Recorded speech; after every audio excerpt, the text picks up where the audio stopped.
when you were serving as the Prime Minister of Australia, that Australia did not have to choose between the United States and China. Is that still true? Yes, I think that's absolutely still true. And during my time as Prime Minister, I had the opportunity to show that it was possible for Australia to improve its relationship with China.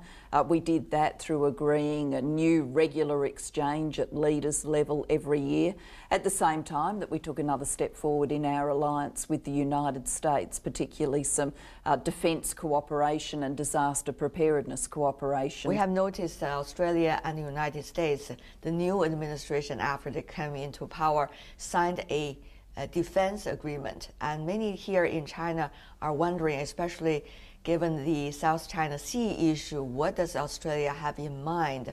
What does this mean to China? Of course, you are not in the office anymore, but this is one of those issues that's related to your theory that Australia does not have to choose between China and the United States. Well, I don't comment on the specifics of the current government policies, but I would say this. I mean, Australia has been an ally of the US for decades and decades and decades, and of course that's well known here in China. And whilst that has been well known, we've been able to establish diplomatic relations to work together across more than 40 years now to strengthen our cooperation at every level.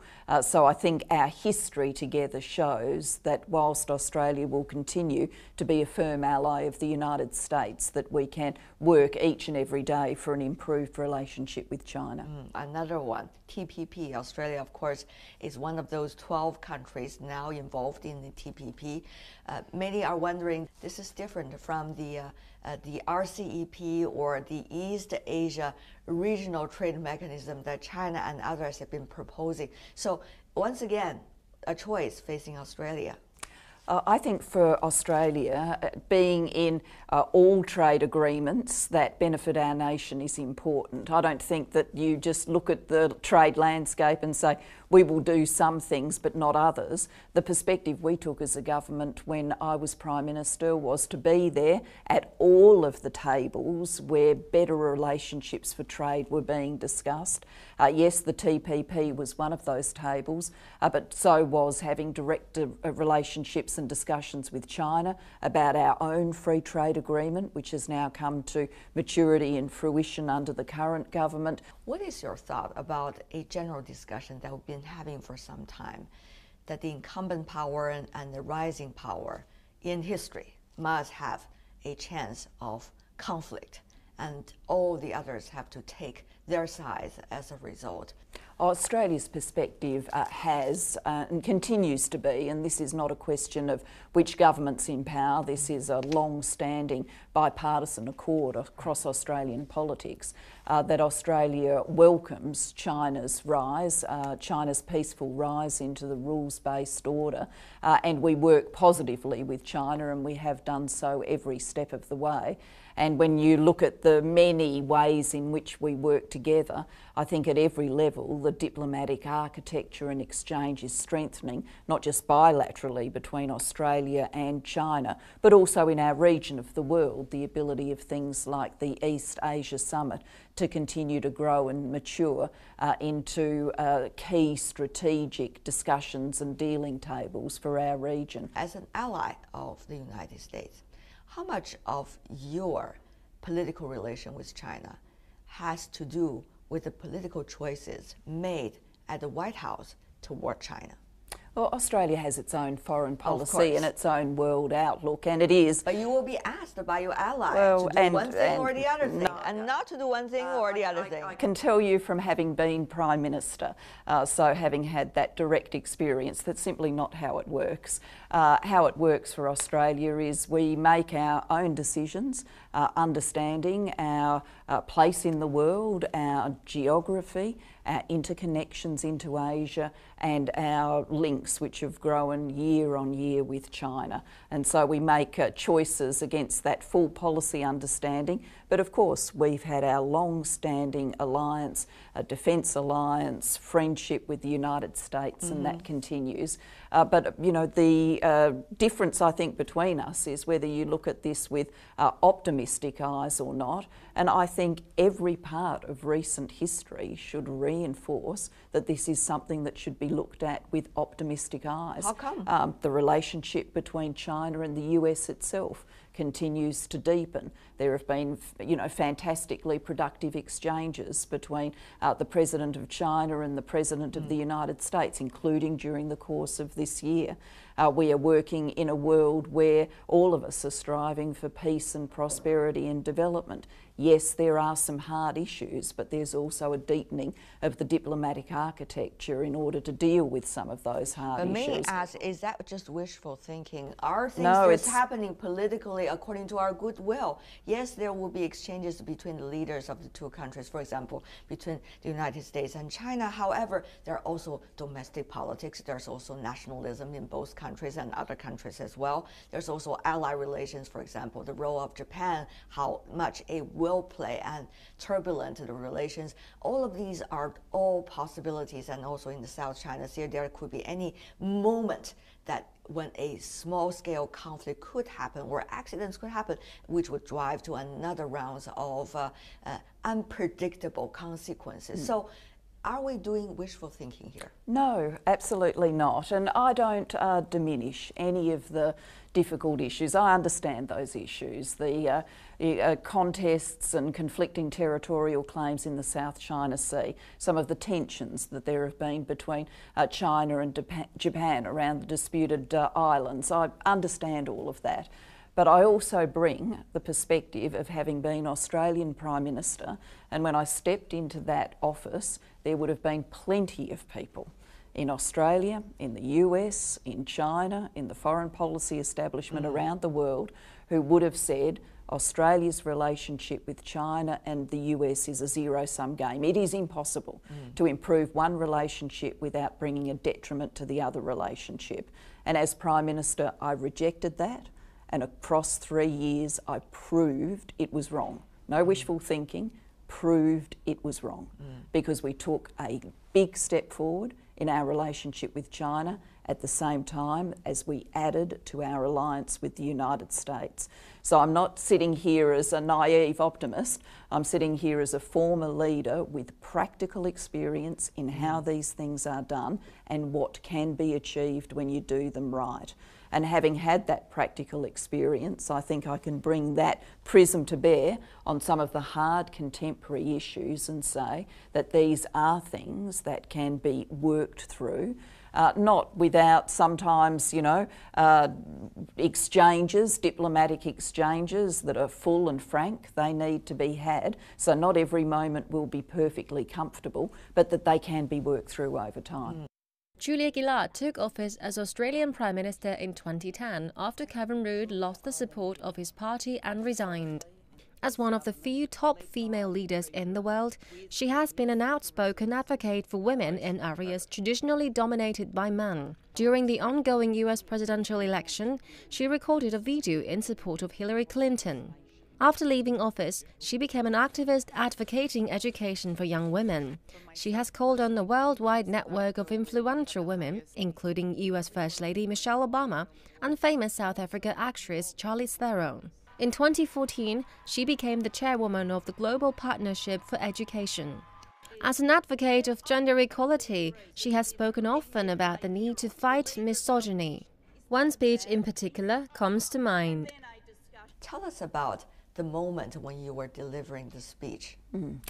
Well, it was a speech given in a particular political context, and I knew that there would be debates and discussions about sexism in the Parliament that day. But instead of having our usual question time, the opposition moved to this immediate debate, and so I had to quickly scroll out notes and give that speech. And I think that speech caught some of the frustration I had felt as a woman about aspects of my Prime Ministership being, viewed in a gendered way.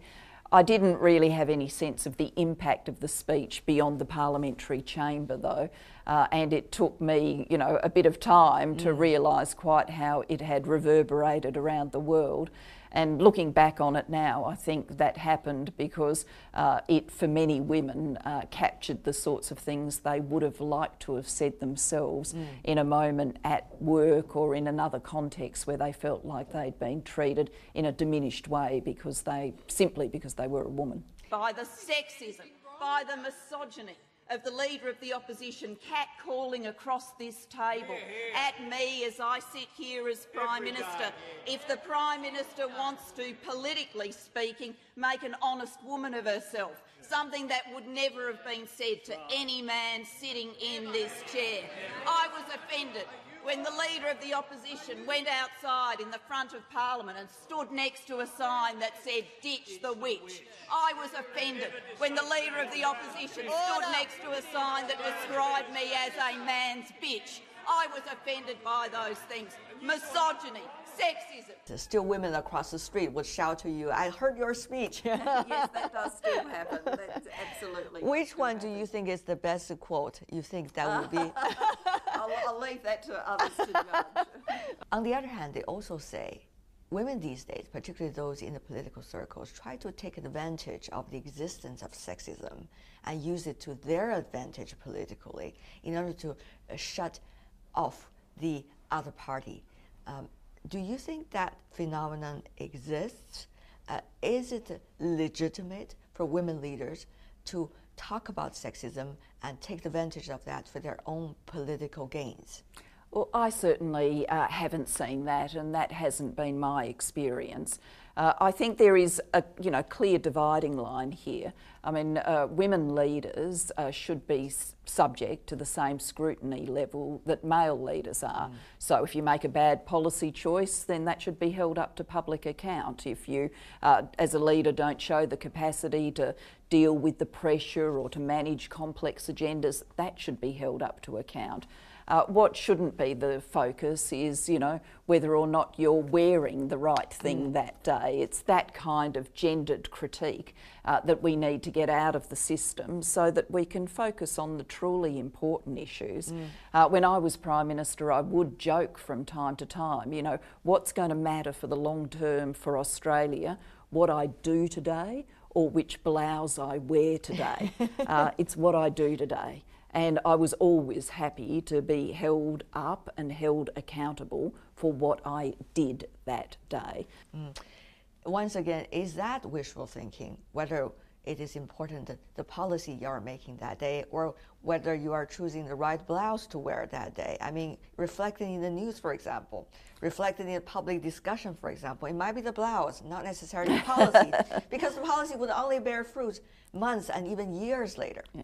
Well, once again, here I'm an optimist, and I think I actually think that there's I love talking to you. Yeah, I actually think there's some evidence around the world, though, that the more women you have in politics, the more times you've had a woman lead your nation, the less you actually see of the isn't the new handbag interesting that she's carrying, and the more it sort of normalises. So I understand why people, when they have a woman first lead their nation, it's different, it's a new image of leadership, there's an adjustment factor. But I think some of the nations around the world that have been more commonly led by women have shown us that it's possible over time for this sort of gendered critique to abate. It's not interesting anymore. Do you have to be very careful selecting blouse, by the way?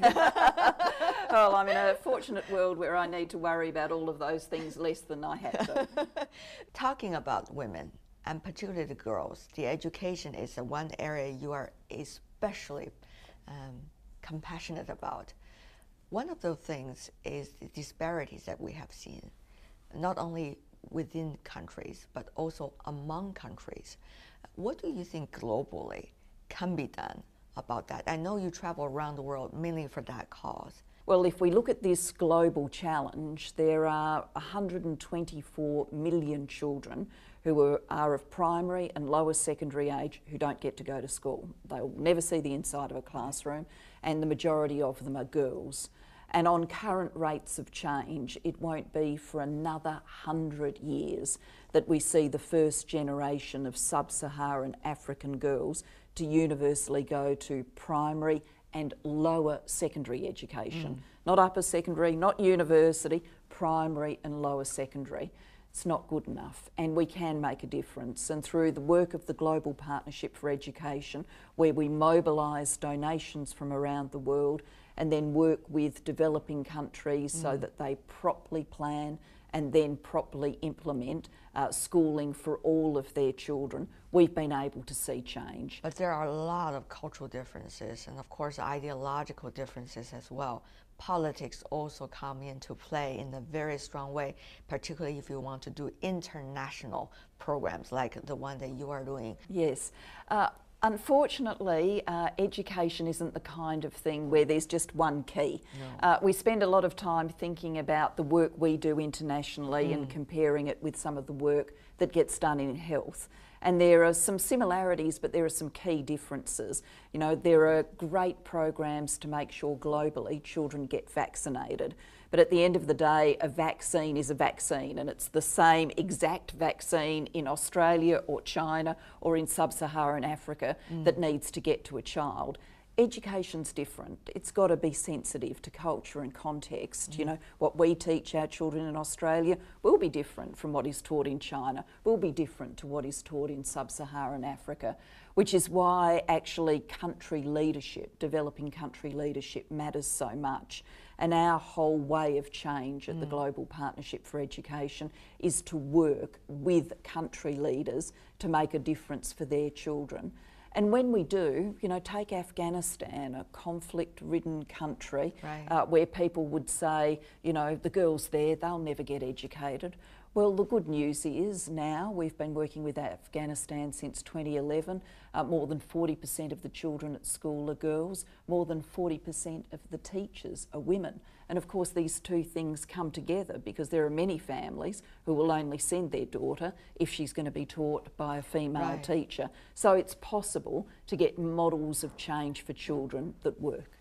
And we also have a First Lady, Madam Peng Liyuan, who has become the special ambassador for UNESCO for women and girls' educations worldwide. Well, I'm very admiring of the way your First Lady has been raising her voice in support of the cause of girls' education. Very different from China's political tradition. Yes, and how she's talked about her own family experience, and particularly the example of her father and her recognition that education has made such a difference in her own life. So I'm very admiring of that, and I can feel a connection to it because really my initial passion for education was spurred by the fact that my parents, my father in particular, didn't get to complete his school education simply because he came from a disadvantaged background in a coal mining village in South Wales. And my message here really is, as a result of your president and leaders around the world going to New York in September, we now have a new set of global goals. Yes, things that we 17 of them. Yes, things we all aspire to for the world by 2030. And I think the key enabling goal, the one that means that we can achieve everything else, is the goal about educating children, making sure that they get at least 1 year of pre-primary, primary and secondary school. In that journey of change for the world, I think China can make a huge contribution.